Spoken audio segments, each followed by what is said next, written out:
selamanya.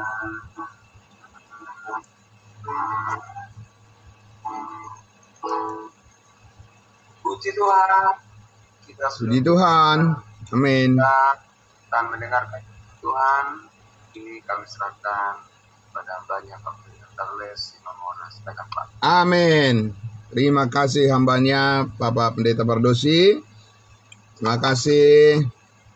Mari kita berdoa untuk menyambut perenungan firman Tuhan. Terima kasih Bapa di surga. Kami bernyanyi bahagia, sukacita, memuji Yesus selamanya. Apa yang Tuhan lakukan dalam kehidupan kami syukuri semuanya ya Bapa. Terima kasih Tuhan, Engkau selalu memperhadapkan kami dengan wajah kemuliaan-Mu, yaitu firman-Mu, untuk terus mengingatkan kami dan membawa kami kepada seluruh rencana-Mu ya Tuhan. Di dalam kehidupan kami dituntun oleh firman Tuhan. Terima kasih untuk pagi hari ini ya Bapa. Diberkati semuanya dengan berlimpah. Saudara-saudara kami yang sudah dengan rela hati dan dengan kekuatan daripada Roh Kudus telah bersama-sama hadir melalui ibadah saat teduh kami pagi hari ini. Terima kasih Bapa, kami sambut kebenaran firman-Mu. Di dalam nama Tuhan Yesus kami berdoa. Haleluya. Amin. Ya, puji Tuhan. Amin. Saudara-saudaraku yang dikasihi Tuhan Yesus, selamat pagi, salam kudus buat kita semuanya. Salam. Terima kasih atas semangat yang selalu terjaga dan kesehatan yang sangat berharga yang Tuhan berikan bagi kita. Kita menghargai itu dengan rasa syukur kita ungkapkan. Pada pagi hari ini kita sudah menaikkan puji-pujian dan terima kasih atas semangat yang selalu tampak dari kehadiran dari Bapak Ibu Saudara semuanya. Dan terima kasih juga untuk kita semua, kita berkenan mendengarkan dengan baik firman Tuhan yang akan kita sama-sama membuka dari Galatia pasal 1. Galatia pasal 1. Terima kasih saudara-saudaraku yang dikasihi Tuhan Yesus. Ya, baiklah, kita akan meneruskan apa yang sudah kita mulai kemarin pagi. Ya, Bapak Ibu Saudara, tentang bagaimana kita melihat dan memperlihatkan wajah kemuliaan Kristus, ya. Bapak Ibu Saudara, mari kita baca. Kita lihat lagi kita mulai dari Galatia pasal 1. Ayatnya yang ke-6 dan ayatnya yang ke-7. Galatia pasal 1 ayatnya yang ke-6 sampai ayatnya yang ke-7. Ya, saya membacakan judul perikop, hanya satu Injil yang menyelamatkan saat ini. Ayat 6. Aku heran bahwa kamu begitu lekas berbalik daripada Dia yang oleh kasih karunia Kristus telah memanggil kamu dan mengikuti suatu Injil lain, yang sebenarnya bukan Injil. Hanya ada orang yang mengacaukan kamu dan yang bermaksud untuk memutarbalikkan Injil Kristus. Ya, Bapak Ibu Saudara yang dikasihi Tuhan Yesus, kemarin kita sudah melihat bagaimana penggambaran, pelukisan, ya, wajah Kristus saat ini. Kita lihat di pasal 3, ya.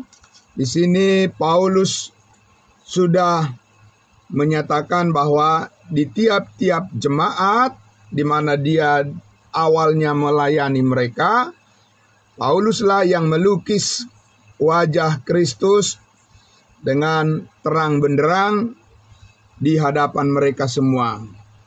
Galatia 3 ayatnya yang pertama. Hai orang-orang Galatia yang bodoh, siapakah yang telah mempesona kamu? Bukankah Yesus Kristus yang disalibkan itu telah dilukiskan, digambarkan dengan terang di depanmu. Jadi, ya, Bapak Ibu Saudara, Paulus jelas melihat gambaran Yesus Kristus yang disalibkan dengan melukiskannya dan dengan cara menerima berita, ya, menerima berita yaitu Injil, yaitu kabar baik, kabar sukacita. Jadi Paulus tidak melihat lukisan wajah Yesus Kristus secara fisik, secara manusia, karena Paulus tidak pernah mengenal Yesus Kristus secara fisik, ya, sebagai manusia yang dulu hidup, lahir, dan ada di tengah-tengah bangsa Israel sebagai firman yang menjadi daging, ya, Allah yang menjelma menjadi manusia. Paulus tidak pernah mengenal Yesus secara manusia, secara fisik, secara jasmani sedemikian. Tapi Bapak Ibu Saudara, berbeda dengan 12 rasul, 12 murid Yesus yang diutus oleh Tuhan untuk melayani umatnya bangsa Israel. Mereka mengenali Yesus secara manusia, secara jasmani, secara fisik, ya, Bapak Ibu Saudara. Maka dengan begitu, ya, berita, ya, kabar baik, kabar sukacita yang mereka sampaikan pun, mereka siapa?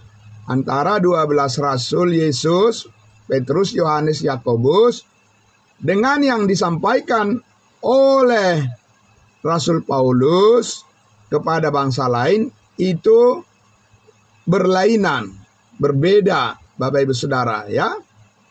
Nah, karena ya Tuhan mengutus kedua belah pihak antara 12 murid Yesus kepada bangsa Israel, diutus untuk memberitakan Injil Kerajaan Sorga, dan Tuhan mengutus Rasul Paulus, satu-satunya rasul, untuk bangsa-bangsa lain membawa berita atau kabar baik tentang Injil kasih karunia Allah.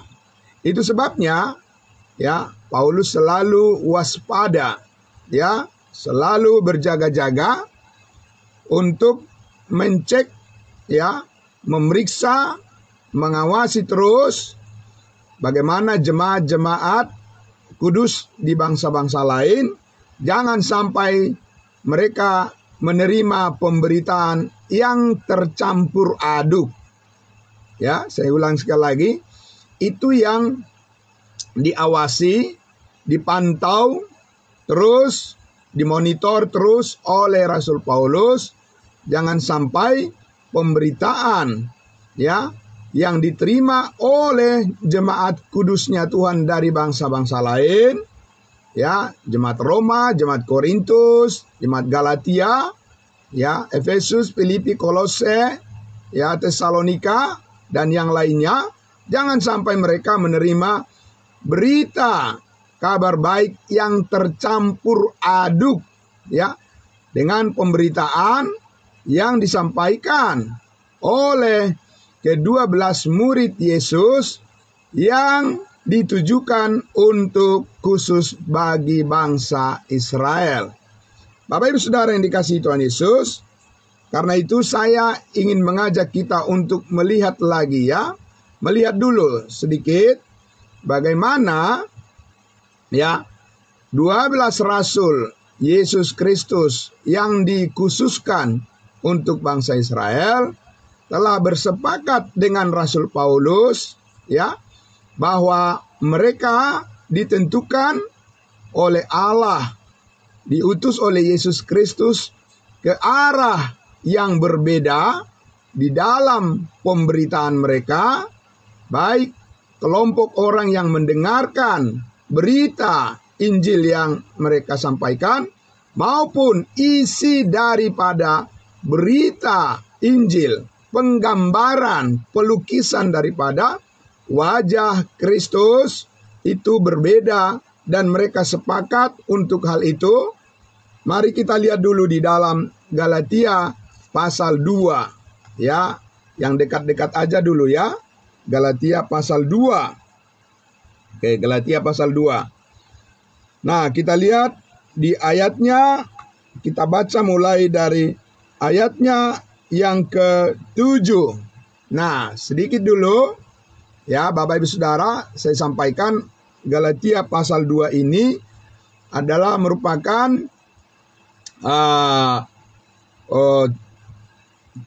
kesaksian ulang ya, kesaksian ulang dari Rasul Paulus tentang peristiwa bagaimana Tuhan mengutus Rasul Paulus ke Yerusalem untuk menegaskan kembali bahwa berita Injil kasih karunia yang disampaikan oleh Rasul Paulus ke bangsa-bangsa lain tidak boleh dicampur adukan dengan berita ya kerajaan yang disampaikan oleh 12 rasul kepada bangsa Israel di Yerusalem. Mari kita lihat. Ini keputusan mereka ketika bersidang ya, mengadakan sidang di Yerusalem tentang berita Injil yang masing-masing mereka sampaikan secara berbeda ya, kepada bangsa Israel dan kepada kita bangsa lain. Demikian firman Tuhan di ayatnya yang ke-7, Galatia pasal 2. Tetapi sebaliknya, setelah mereka melihat bahwa kepadaku, mereka ini adalah 12 rasul dan para penatua di Yerusalem, kepadaku, yaitu kepada Paulus, ya.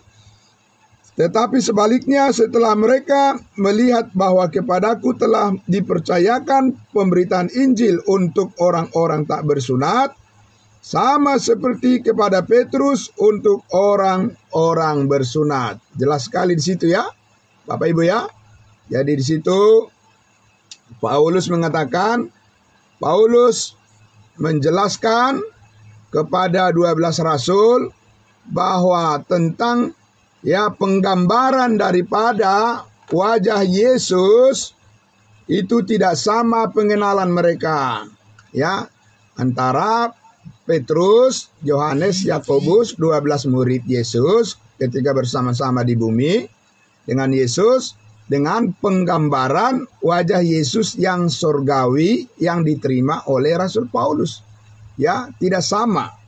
Setelah Paulus menjelaskan hal itu kepada para rasul di Yerusalem, maka dikatakan bahwa Injil yang diberitakan oleh Paulus adalah untuk orang-orang tak bersunat.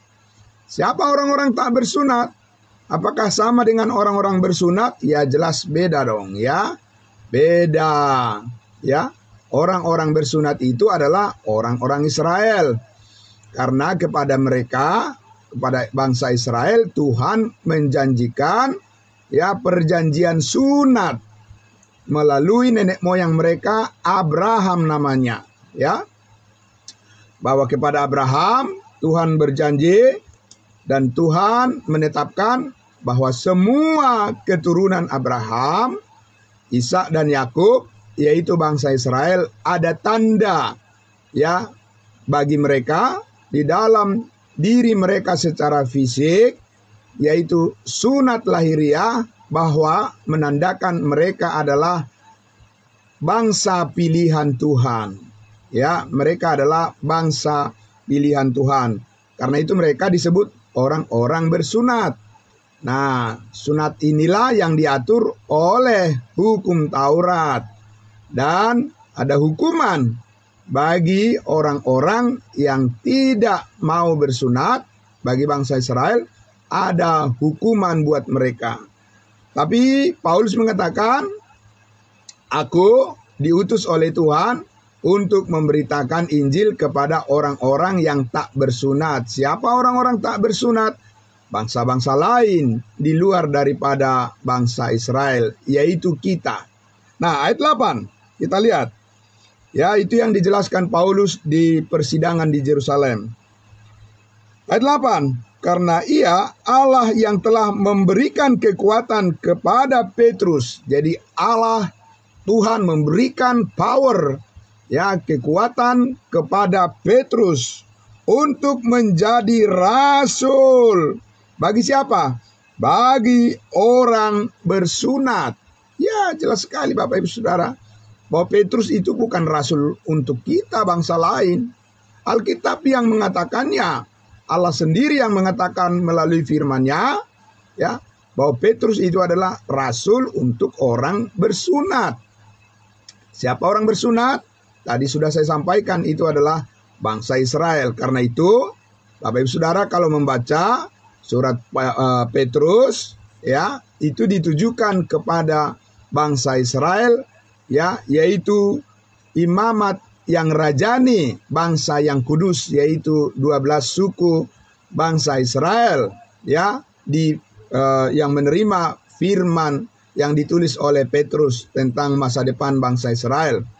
Nah, di ayat 8 tadi dikatakan, karena Allah yang telah memberikan kekuatan kepada Petrus untuk menjadi rasul bagi orang-orang bersunat, Allah juga yang telah memberikan kekuatan kepadaku, kepada Paulus, untuk menjadi rasul bagi orang-orang yang tidak bersunat. Jadi, Bapak Ibu Saudara, jadi Allah memberikan kekuatan, memberikan otoritas kepada masing-masing rasul ini ketika mereka diutus untuk memberitakan Injil kepada siapa mereka diutus. Ya, jadi itu sebabnya Bapak Ibu Saudaraku yang dikasihi Tuhan Yesus, tidak mungkin Petrus bisa menjadi rasul bagi bangsa-bangsa lain. Tidak mungkin Bapak Ibu Saudara. Kenapa? Karena Allah tidak memberikan kekuatan kepadanya untuk melakukan itu. Amin. Sama seperti Paulus juga. Tidak mungkin Paulus menjadi rasul bagi bangsa Israel. Kenapa? Karena Allah tidak memfasilitasi dia.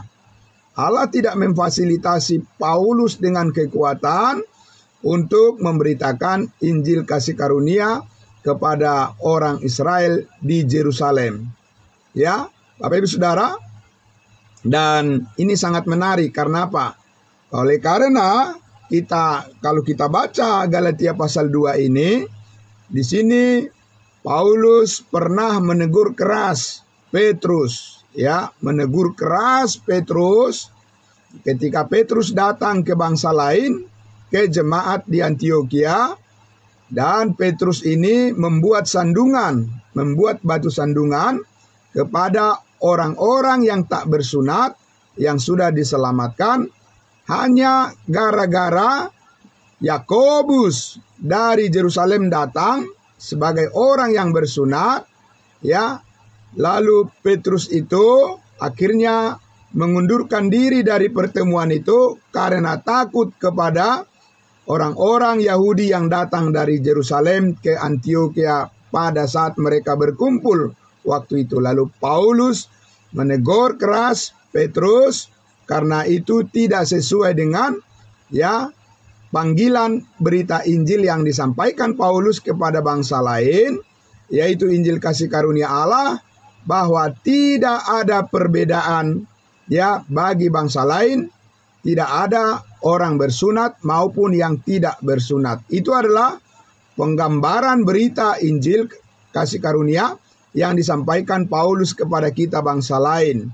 Dan Petrus waktu itu, Bapak Ibu Saudara, mendapat teguran keras dari Paulus karena tidak boleh membeda-bedakan, ya. Kalau sudah di posisi bangsa lain, tidak boleh ada perbedaan bangsa, suku, ya, warna kulit, bahasa, atau kedudukan sosial. Semuanya kita, orang yang percaya kepada Yesus, adalah orang-orang yang telah dibaptis ke dalam tubuh Kristus. Kita menjadi satu di dalam tubuh Kristus, satu Tuhan, satu pengharapan, satu baptisan, satu Allah, dan satu di dalam semuanya. Amin.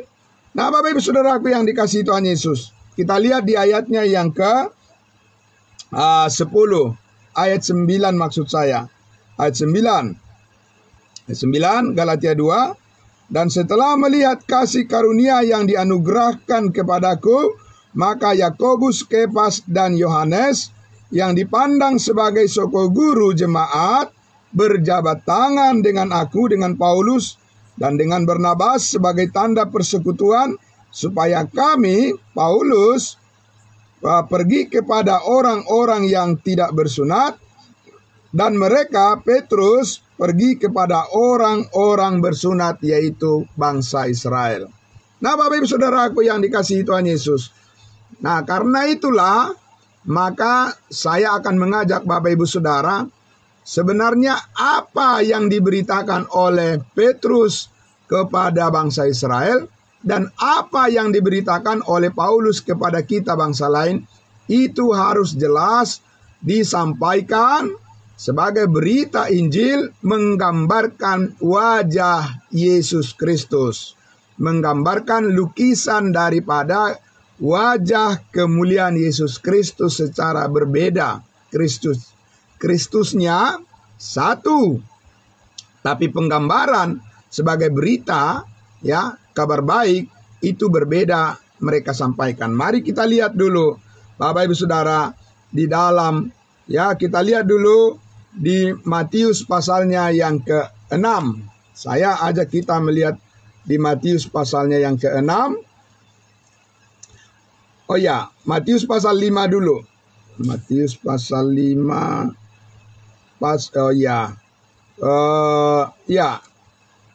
Matius pasal 6. Oke, Matius pasal 6. Matius pasal 6, kita lihat di ayatnya yang ke-12. Matius pasal 6, ayatnya yang ke-12. Sudah, Bapak Ibu Saudara?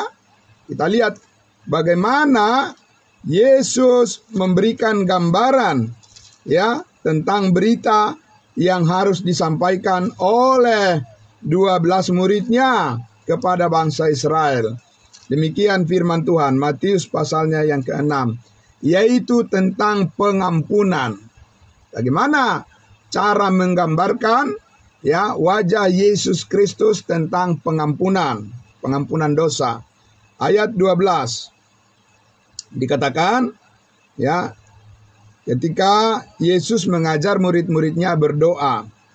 Ayat 12 dikatakan, dan ampunilah kami akan kesalahan kami, seperti kami juga telah mengampuni orang yang bersalah kepada kami.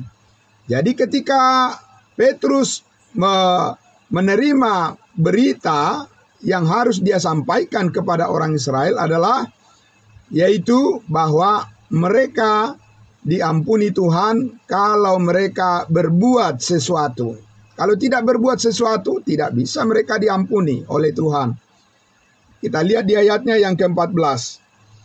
Karena jikalau kamu mengampuni kesalahan orang, Bapamu yang di sorga akan mengampuni kamu juga. 15. Tetapi sebaliknya, jikalau kamu tidak mengampuni orang, Bapamu juga tidak akan mengampuni kesalahanmu. Jadi up to you, tergantung kepada orang-orang Israel itu sendiri dalam perbuatan mereka. Kalau mereka ingin diampuni Tuhan, mereka harus mengampuni orang lain terlebih dahulu. Kalau mereka tidak mengampuni orang lain terlebih dahulu, maka mereka tidak diampuni Tuhan juga. Bapak Ibu Saudara, apa itu penggambaran?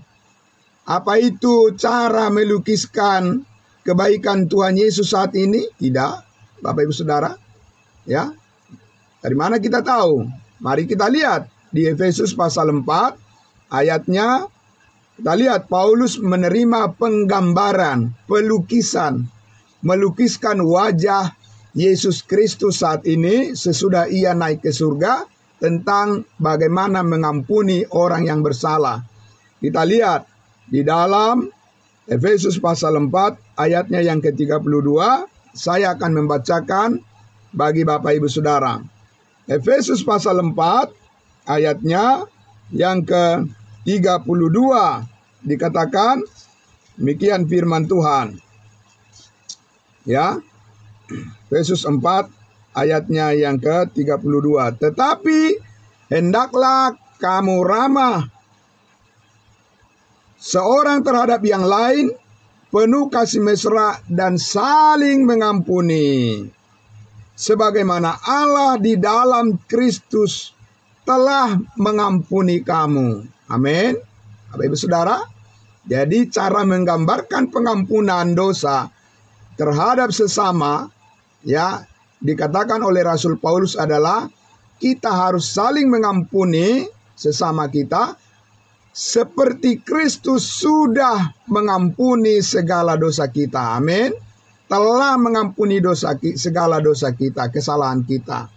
Bukan seperti tadi penggambaran yang disampaikan oleh Petrus, ya, yang disampaikan oleh Yesus kepada murid-muridnya, kepada Petrus, ya, bahwa mereka membayangkan pengampunan adalah kalau mereka meminta ampun kepada Tuhan. Tapi Paulus tidak menerima penggambaran kebenaran Allah seperti itu.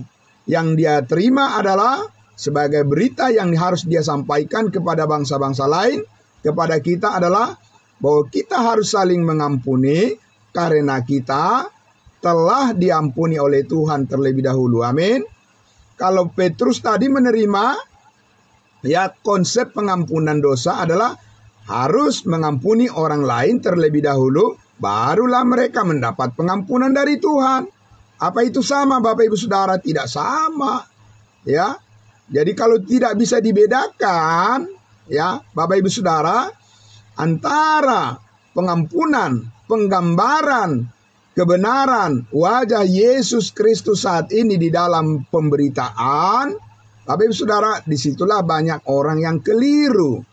Ya, bagaimana kelirunya? Kalau mereka tidak mengerti pemberitaan Injil kasih karunia yang disampaikan oleh Rasul Paulus, maka mereka akan berpikir bahwa dosa-dosa mereka belum diampuni Tuhan.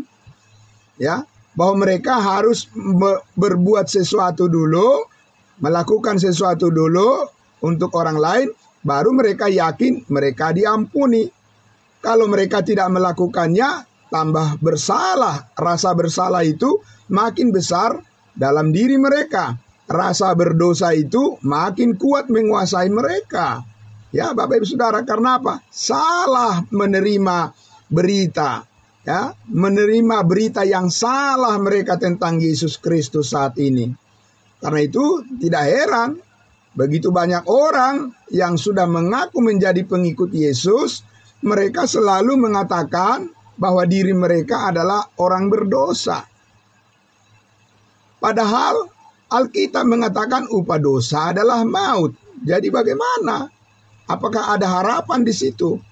Bapak Ibu Saudara, apakah ada harapan dalam diri orang yang selalu mengatakan saya orang berdosa? Berarti kamu telah memilih bahwa upah dosa, upahmu adalah maut.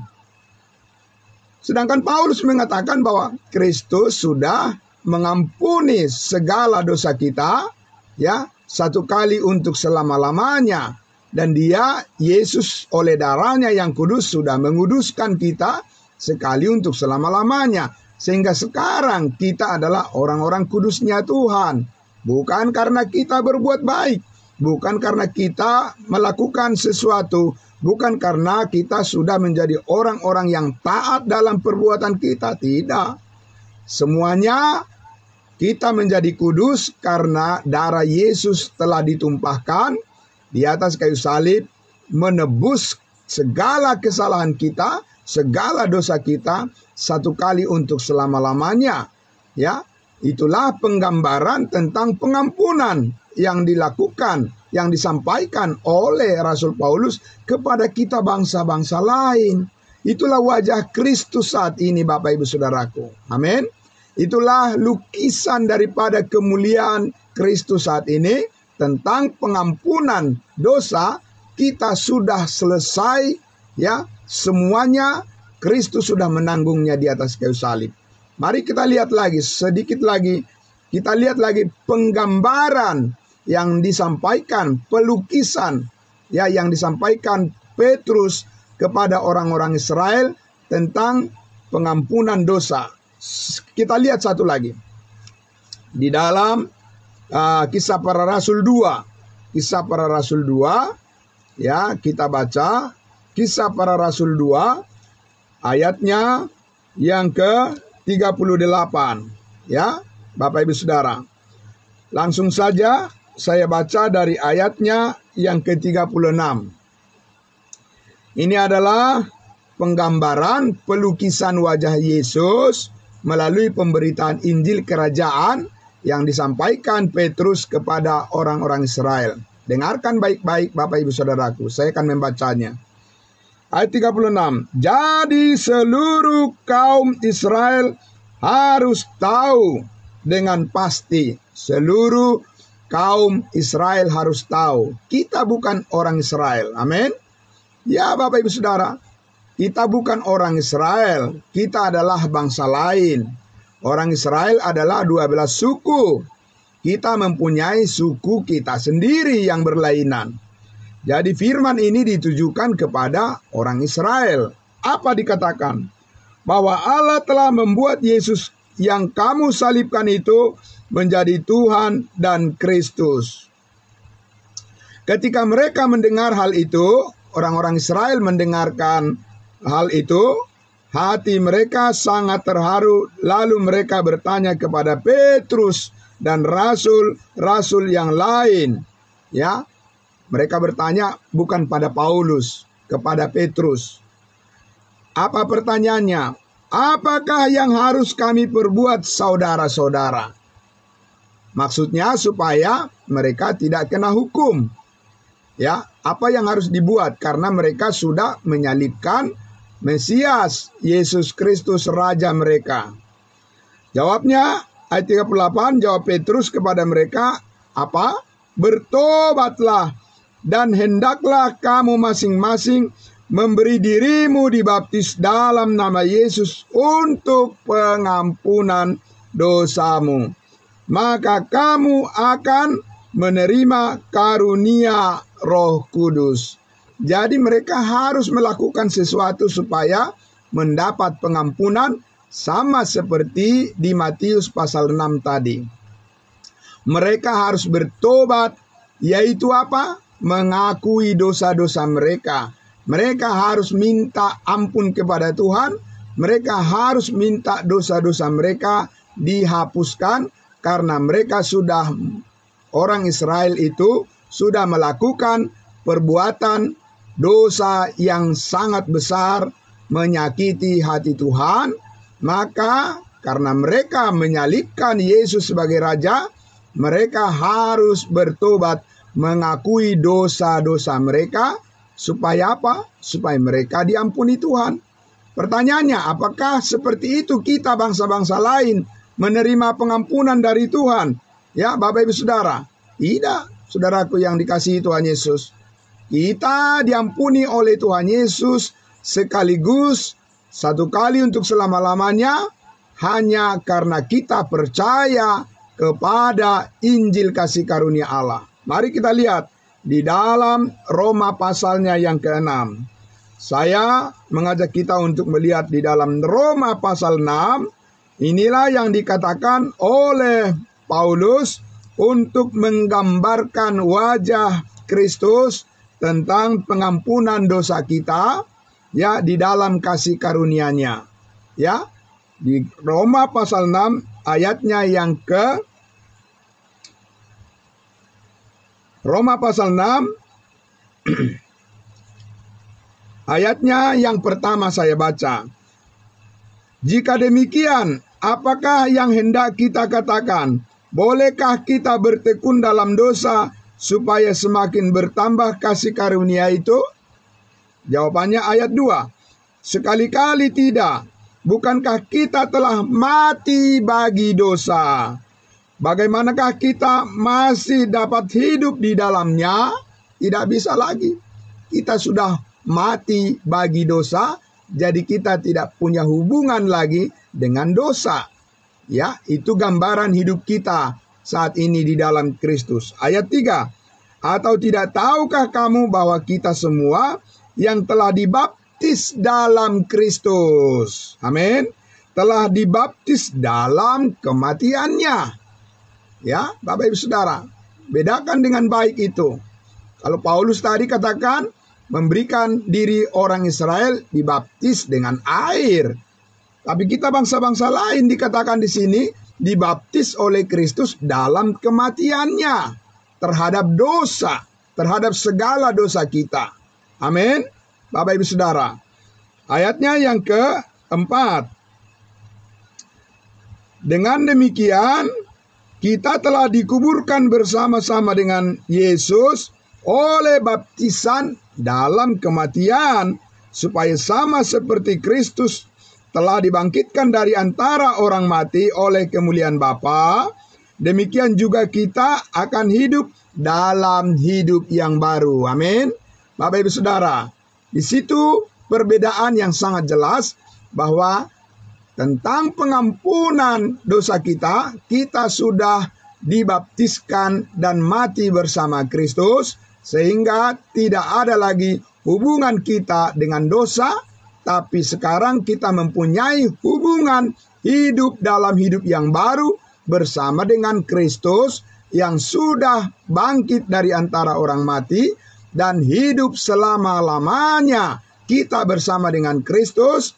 Dan saudaraku, di ayatnya yang ke-10, inilah penggambaran tentang pengampunan yang tuntas dari berita yang disampaikan Paulus kepada kita bangsa lain. Ayat 10.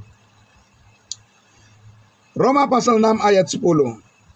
Sebab kematian Kristus adalah kematian terhadap dosa satu kali untuk selama-lamanya. Bukan berulang-ulang kali, Bapak Ibu Saudara.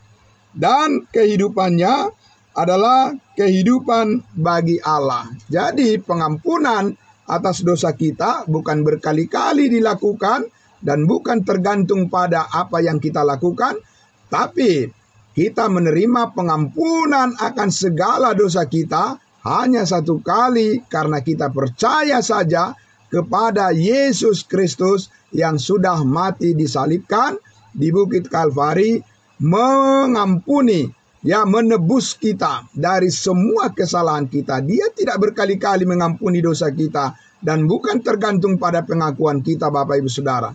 Bukan bergantung pada doa-doa dan permintaan kita, Yesus mengampuni kita. Tapi pengampunan kita sudah dipastikan, selesai.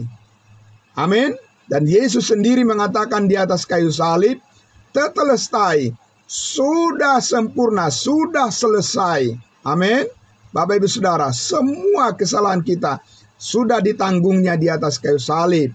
Dan dia sudah mati untuk itu. Dan nyawanya dikorbankan untuk itu. Untuk apa?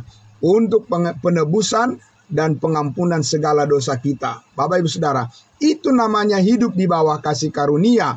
Kita hidup di bawah kasih karunia dan bukan di bawah hukum Taurat. Lihat di ayatnya yang ke-14, Bapak Ibu Saudara. Roma pasal 6 ayatnya yang ke-14. Sebab kamu tidak akan dikuasai lagi oleh dosa. Amin. Bapak Ibu Saudara, tidak dikuasai lagi oleh dosa. Dosa tidak mengendalikan hidup kita lagi, tetapi Roh Kudus yang mengendalikan hidup kita. Amin. Karena apa, Bapak Ibu Saudara? Karena kamu tidak berada di bawah hukum Taurat, tetapi di bawah kasih karunia. Jadi Bapak Ibu Saudaraku yang dikasihi Tuhan Yesus, sekarang hidup kita dikendalikan oleh kasih karunia Allah. Digambarkan hidup kita sekarang, dilukiskan hidup kita sekarang di dalam kehidupan Kristus, hidup yang baru namanya. Ya, hidup kebangkitan dari antara orang mati, hidup berkemenangan. Amin. Bapak Ibu Saudaraku yang dikasihi Tuhan Yesus, hidup berkemenangan dan kita dikatakan lebih daripada pemenang. Ya, tidak ada yang dapat memisahkan kita dari kasih Allah yang ada di dalam Kristus Yesus. Bahwa gambaran hidup kita, Bapak Ibu Saudara, di dalam Kristus Yesus adalah gambaran kemuliaan yang dihadirkan oleh Tuhan berdasarkan kasih-Nya yang sempurna bagi kita. Hidup kita bukan didasarkan pada perbuatan-perbuatan kita, bukan didasarkan pada usaha-usaha kita, bukan didasarkan pada perjuangan kita, tetapi hidup kita didasarkan pada kehendak Allah yang paling kokoh, yang paling kuat, dan yang paling mulia, yang paling sempurna, yaitu di atas dasar pekerjaan Kristus yang sudah selesai di atas kayu salib. Itulah kasih Allah yang sempurna dianugerahkan kepada kita hanya melalui iman, dan kita terima kasih karunia itu secara cuma-cuma. Dan kita hidup di dalamnya, kita diberkati di dalamnya, kita diteguhkan di dalam kasih karunia-Nya, dan kita selalu berbuah di dalam kasih karunia-Nya, dan Roh Kudus memimpin kita di dalam hidup yang berharga ini. Amin. Dunia ini tidak akan bisa merampas hidup yang kekal itu dari kita, karena Kristus yang menguasai kita. Adapun hidupku ini bukannya aku lagi, melainkan Kristus yang hidup di dalam aku. Jadi tidak pernah hidup kita lagi menjadi sia-sia. Amin.